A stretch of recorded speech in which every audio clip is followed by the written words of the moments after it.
सर्वांना माझा नमस्कार. माझं नाव पंकज मुळे. बघा, मला एक कॉमनली प्रश्न विचारण्यात येतो, सर मुलांच्या नावावर मला इन्व्हेस्टमेंट करायची आहे, त्यांच्या फ्युचरसाठी, त्यांच्या एज्युकेशनसाठी, तर एखादा बेस्ट प्लॅन सांगा इन्व्हेस्टमेंटचा किंवा एखादा म्युच्युअल फंड सांगा. अशा लोकांसाठी हा व्हिडिओ असणार आहे. आता बघा, मार्केटमध्ये सध्या एक नवीन NFO आलाय, निफ्टी 200 व्हॅल्यू इंडेक्स फंड. याच्यामध्ये इन्व्हेस्टमेंट करायला पाहिजे का? या फंड का चांगला आहे? याचे जर रिटर्न बघितले मागच्या 5 वर्षाचे 25% इयर ऑन इयर रिटर्न दिलेले आहेत. 6 वर्षाचे जर रिटर्न बघितले 32% रिटर्न आहेत इयर ऑन इयर. या फंड बद्दल अधिक माहिती घेणार आहेत, तर व्हिडिओची सुरुवात करूया. सगळ्यात पहिल्यांदा बघा की या फंड मध्ये आपण इन्व्हेस्टमेंट का करायला पाहिजे. ठीक आहे, सगळ्यात महत्वाची गोष्ट काय असते की आपण आपल्या मुलांच्या नावावर इन्व्हेस्टमेंट करतोय, लॉंग टर्म साठी करतोय. म्हणजेच काय, सेफ्टी असणं खूप महत्वाचं आहे. आणि सेफ्टी कशामुळे मी म्हणतोय, कारण की जर बघितलं आपण मागच्या 2 ते 3 वर्षामध्ये इक्विटी मार्केटने चांगलं परफॉर्म केलेलं नाहीये, स्टॉक मार्केटनी चांगले रिटर्न डिलिव्हर केलेले नाहीयेत.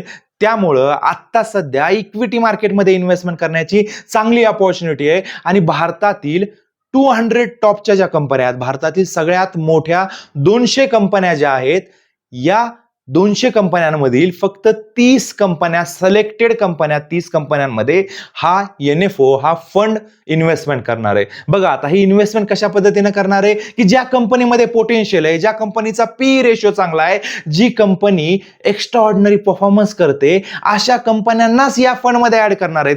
त्यामुळेच याची जर रिटर्न बघितले तुम्ही मागच्या 5 वर्षाचे हिस्टॉरिकल रिटर्न, तर तुम्हाला 25% वर दिसत आहेत. मागच्या 6 वर्षाचे बघितले 32% पेक्षा जास्त दिसत आहेत. कशामुळे दिसत आहेत? कारण की 200 कंपन्यांमधले सिलेक्टेड कंपन्या फंड मॅनेजर इन्व्हेस्टमेंट करणार आहे. म्हणजे आलतू फालतू कंपनी घेणार नाहीये, जी कंपनी परफॉर्म करणार आहे अशा कंपनीमध्येच फंड मॅनेजर इन्व्हेस्टमेंट करणार आहे. त्यामुळे याच्यामध्ये दुसऱ्या फंडपेक्षा, दुसऱ्या म्युच्युअल फंड्सपेक्षा जास्त रिटर्न बनण्याचे चान्सेस आहेत. बघा, दुसरी एक महत्वाची गोष्ट आहे की खूप साऱ्या लोकांना टॅक्सेशनची खूप भीती असते. बघा की टॅक्स किती लागणार आहे. शॉर्ट टर्म कॅपिटल गेन, आता सध्या ITR भरण्याचा कालावधी चालू आहे, तर खूप लोकांनी 20% ITR भरणं त्यांना जीवावर येतं. त्याच्यानंतर जर लॉंग टर्म कॅपिटल गेन बघितलं 12.5%, तर हा टॅक्स देणं त्यांच्या जीवावर येतं.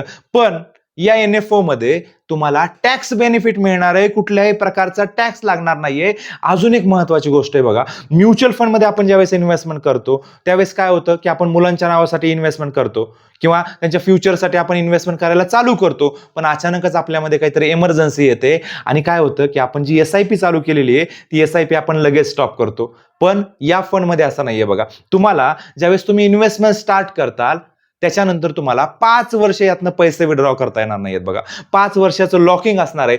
म्हणजेच काय की ज्या ज्या लोकांनी आजपर्यंत 5 वर्ष पेक्षा जास्त इन्व्हेस्टमेंट केलेली आहे शेअर मार्केटमध्ये, ते कधीही लॉस मध्ये गेलेले नाहीत. म्हणजे हा प्लस पॉइंट आहे तुमच्यासाठी की 5 वर्षाचं लॉकिंग आहे. आणि हे आपण कशासाठी करतोय? 10 वर्ष, 15 वर्षासाठी इन्व्हेस्टमेंट करतोय मुलांच्या फ्युचरसाठी. आता बघा, तुमचा मुलगा जर पहिलीला असेल तर आपल्याला पैसे कधी लागणार आहेत? तो ज्यावेळेस 18 वर्षाचा होईल, ज्यावेळेस तो 17 वर्षाचा होईल, त्याच्या हायर एज्युकेशनसाठी पैसे लागणार आहेत किंवा त्याच्या लग्नासाठी पैसे लागणार आहेत. त्यामुळे हा कालावधी जास्त आहे. 5 वर्षाचं जे लॉकिंग आहे ते बेस्ट आहे तुमच्यासाठी. ठीक आहे, तर हे एक महत्वाची गोष्ट आहे. त्याच्यानंतर बघा, अजून काय बेनिफिट आहे. बघा, टॅक्स बेनिफिट मिळालं, त्याच्यानंतर तुम्हाला लॉकिंग आहे, त्याच्यानंतर जर बघितलं तर तुम्ही त्याच्यानंतर 5 वर्षानंतर विड्रॉ करू शकता कधीही. ठीक आहे, हे एक महत्वाचं आहे. आणि जसा कालावधी जास्त असेल तसा इक्विटी मार्केटमध्ये चांगले पैसे मिळतात. बघा, हिस्ट्री हेच सांगते. सगळ्यात महत्वाचं बेनिफिट काय असतं माहितीये का, की या प्लॅनमध्ये, या युलिप प्लॅनमध्ये ज्यावेळेस आपण इन्व्हेस्टमेंट करतो त्यावेळेस आपल्याला ॲलोकेशन चार्जेस लागतात. बघा, तर या प्लॅनमध्ये तुम्हाला आश्चर्याचा धक्का बसेल, कुठल्याही प्रकारचे चार्जेस नाहीयेत. ॲलोकेशन चार्जेस 0% आहेत, की तुम्हाला कुठल्याच प्रकारचा फंड मॅनेजमेंटचा चार्ज लागणार नाहीये. तर ही सगळ्यात प्लस पॉइंट आहे. तुम्ही ज्यावेळेस म्युच्युअल फंड मध्ये इन्व्हेस्टमेंट करता तिथेही तुम्हाला चार्जेस द्यावा लागतात, पण तिथं तुम्हाला दिसत नाहीये. तिथं एक्सपेन्स रेशो असतो, 2.5% असतो, 2% असतो, 1% असतो. प्रत्येक फंडला वेगवेगळा एक्सपेन्स रेशो असतो. पण इथं जर बघितलं तुम्ही, तुम्हाला कुठल्याही प्रकारचा फंड ॲलोकेशन चार्जेस जे आहेत ते इथं लागणार नाहीयेत. हे एक प्लस पॉइंट आहे. त्याच्यानंतरची एक महत्वाची गोष्ट आहे की या फंड मध्ये वर्षातनं 2 वेळेस रिबॅलन्सिंग होणार आहे. बघा, आता सध्या फंड मॅनेजरनी सिलेक्ट केला फंड, त्याच्यामध्ये पैसे आपण टाकायला चालू केले, पण वर्षामध्ये जून मध्ये एकदा बघा रिबॅलन्सिंग होणार आहे आणि डिसेंबरमध्ये एकदा रिबॅलन्सिंग होणार आहे. रिबॅलन्सिंग म्हणजे काय की या इंडेक्समध्ये, या फंडमध्ये ज्या कंपन्या सिलेक्ट केलेल्या आहेत त्या कंपन्या परफॉर्म करतायत का, त्या कंपन्यांमध्ये अजून काही चेंजेस करायचे आहेत का, तर ही रिबॅलन्सिंग प्रत्येक 6 महिन्याला होणार आहे. म्हणजे जर बघितलं आपण तर बघा, काही काही ठिकाणी आपण ज्यावेळेस इन्व्हेस्टमेंट करतो त्यावेळेस आपल्याला काय करावं लागतं, अरे हा फंड परफॉर्म करत नाहीये, चला दुसरा घेऊ. हा फंड परफॉर्म करत नाहीये, लगेच तिसरा घेऊ. या कंटिन्युअसली आपल्याला गोष्टी करायची गरज पडते. पण इथं तसं नाहीये. तुम्ही एकदा पैसे इन्व्हेस्ट केले तुमच्या मुलांसाठी, तर फंड मॅनेजरची जिम्मेदारी आहे तो प्रत्येक 6 महिन्यांनी कुठल्या थीम मध्ये पैसे इन्व्हेस्टमेंट करायचे आहेत, ऑटो सेक्टर मध्ये वाढवायचे आहेत का, फायनान्स मध्ये वाढवायचे आहेत का, हा डिसिजन घेणार कोण? फंड मॅनेजर घेणार आहे. त्यामुळे ही एक पॉझिटिव्ह गोष्ट आहे. प्रत्येक 6 महिन्याला रिबॅलन्सिंग तुम्हाला मिळणार आहे.